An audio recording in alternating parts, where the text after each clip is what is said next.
we are going to discuss the Indian Evidence Act 1872 and you are watching My Legal Adda।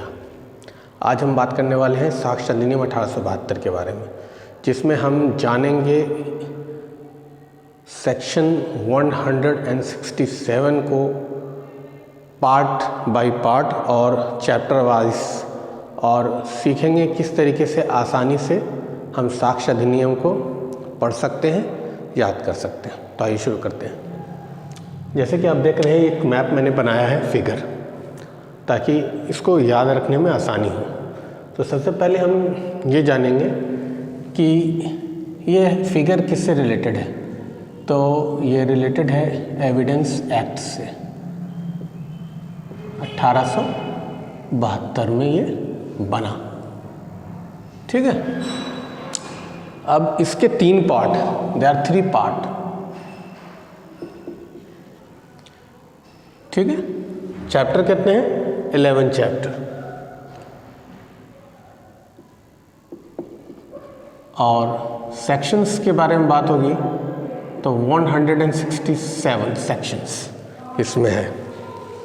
अब इस map को हम समझ लेंगे तो एविडेंस एक्ट हमें याद करने में बहुत आसानी होगी, और ये रैपिड फायर राउंड रहेगा, जिससे हम बहुत ही आसानी से साक्ष्य अधिनियम 1872 को याद कर लेंगे, ताकि ये हमारे आगे भविष्य में एग्जामिनेशन में काम आए, जुडिशरी में, एलएलबी में, एलएलएम में, या अन्य किसी प्रतियोगी परीक्षाओं में जहाँ इसका इस्तेमाल हो सकता है, उपयोग हो सकता है।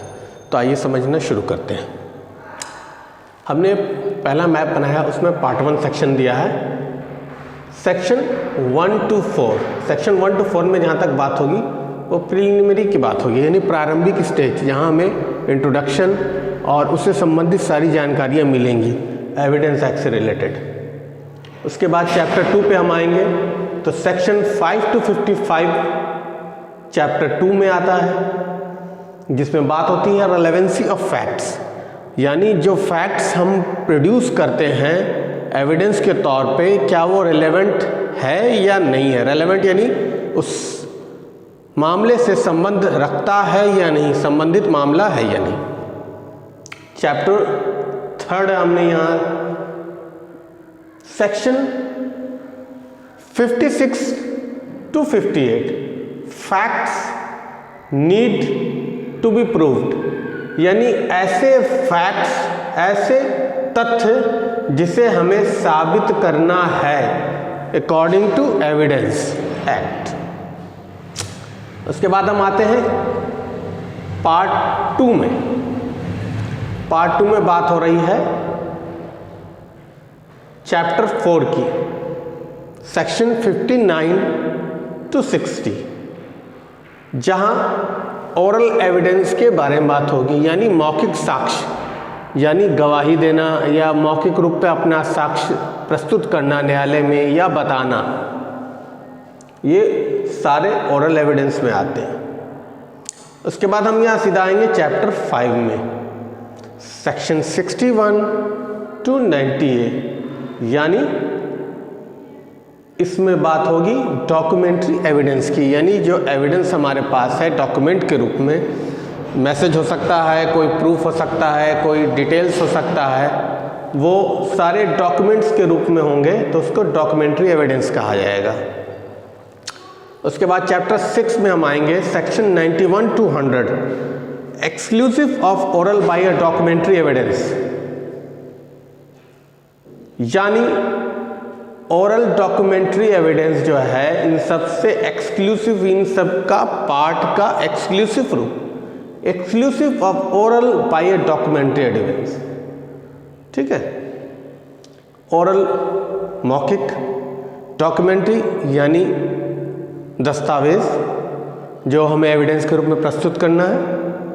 उसके बाद 91 to 100 के बाद बढ़ने के बाद चैप्टर 7 में आएंगे हम, सेक्शन 100 to 114A, जहाँ बर्डन ऑफ प्रूफ है।